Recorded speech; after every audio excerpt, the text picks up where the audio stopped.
미국에서 시작된 글로벌 아이스크림 프랜차이즈 콜드스톤 크리머리. 나만의 아이스크림을 화강암 돌판에서 즉석해서 만들어주는 독특한 컨셉과 직원들이 노래를 불러주는 깨발랄한 분위기가 특징이죠. 전세계 30개국에 진출했으며 아직도 잘나가는 프리미엄 아이스크림 가게입니다. 하지만 한국과 일본에서는 모두 망했습니다. 이례적으로 한국에는 2번 도전해서 2번 망한 프랜차이즈고 2025년 4월에 일본 도쿄의 마지막 매장이 문을 닫았습니다. 엄청난 인지도를 가지고 있고 많은 사람들이 사랑하는 아이스크림 가게인데 미국에서는 잘나가고 한국과 일본에서는 왜 실패했을까요? 그 흥미로운 이유들을 구체적으로 파헤쳐보겠습니다.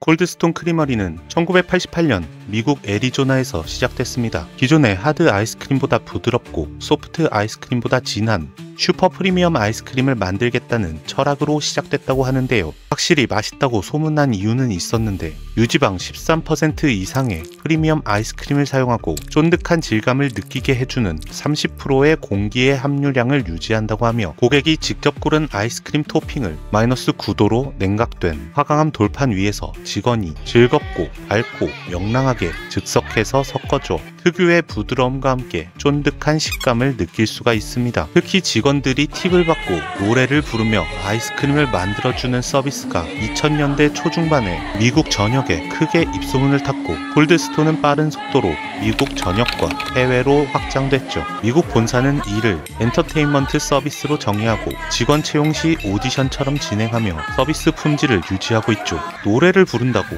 그럼 코로나 때 망했겠는데? 라고 저도 생각했는데 의외로 팬데믹 이후 매장당 평균 매출도 역대 최고를 기록하며 여전히 안정적으로 성장 중입니다.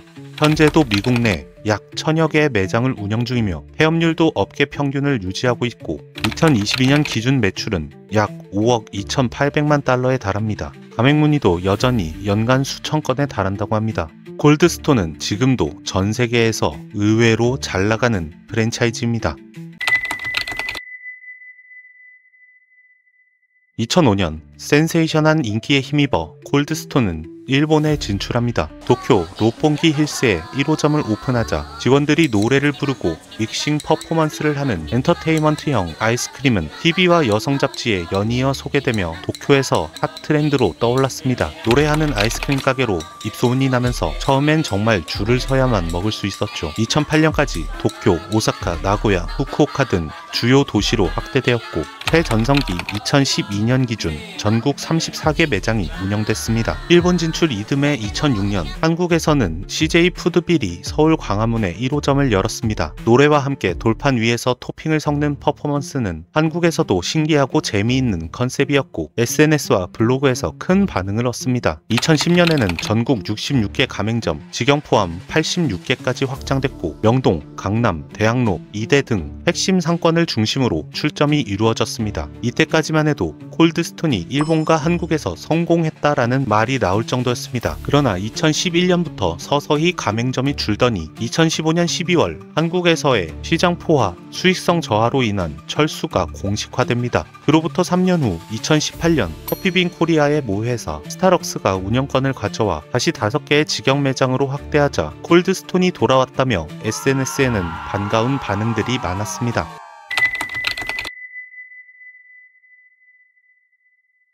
2022년 한국에서 마지막 남았던 콜드스톤 매장 상수점이 폐점하면서 흔치 않게 2번 망한 해외 프랜차이즈가 됩니다. 일본에서는 마지막 남은 도쿄 매장인 하라주쿠점이 2025년 4월에 폐점하고 사노 프리미엄 아울렛점이 5월 6일 폐점하면서 나고야 근처 아울렛 안에 1개 매장만이 남았습니다. 왜 양국에서 모두 폭망해 버렸을까? 공통적인 이야기를 해보자면 현지화 실패와 포지셔닝의 실패, 강점으로 내세웠던 퍼포먼스는 처음에는 신기하고 재미있게 느껴져 인지도 확산에 도움이 됐지만 소비자들은 점점 서비스 모델의 피로감을 느끼기 시작합니다. 특히 일본의 소비자들은 조용한 서비스를 선호하는 경우가 꽤나 많아서 노래 퍼포먼스가 성향에 맞지 않는 고객들에게 불편함을 줬고 부끄러워서 못 가겠다 노래 듣기 민망하다 라는 반응이 나오기도 하며 성향에 안 맞는 고객들이 재방문하지 않다 보니 확장성에 한계가 생깁니다. 한국에서는 손님이 많은 날엔 노래가 시끄럽고 주문이 늦어지면서 빨리빨리 민족 성향에도 안 맞았죠. 그리고 예상하다시피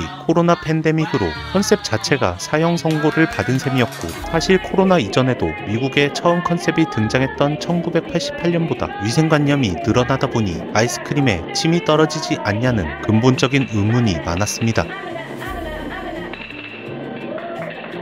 한국과 일본 양국 공통적으로 콜드스톤을 압도하는 강력한 경쟁자가 버티고 있죠. 바로 한국에서는 베라, 일본에서는 사티완으로 불리는 베스킨라빈스가 압도적으로 아이스크림 외식 시장을 장악하고 있습니다. 쉽게 말해 베라를 이길 수 있는 뭔가가 중요하겠죠. 2014년 한국 기준 베스킨라빈스는 전국 1000여 개 매장을 운영하며 시장 점유율 90%를 기록했습니다. 베라의 독주로 콜드스톤뿐만 아니라 다양한 경쟁업체가 어려움을 겪었고 지금도 상황은 다르지 않습니다. 매월 새로운 맛, 시즌별 프로모션, 할인 혜택 같은 다양한 방법으로 꾸준하게 고객을 유입시키는데, 특히 비시즌이라고 생각되는 겨울철에 베라는 매출이 더 나오는데 연말 연초 시즌을 아이스크림 케이크 같은 상품군의 다양성과 프로모션으로 성공적으로 극복해냈죠. 그에 반해 콜드스톤은 맛이 진하고 재미있는 퍼포먼스, 나만의 아이스크림이라는 장점이 있었지만 그만큼 가격이 타사에 비해 어림잡아 20-30%는 비싼 편이고 자주 방문하기엔 부담이 되는 가게였고,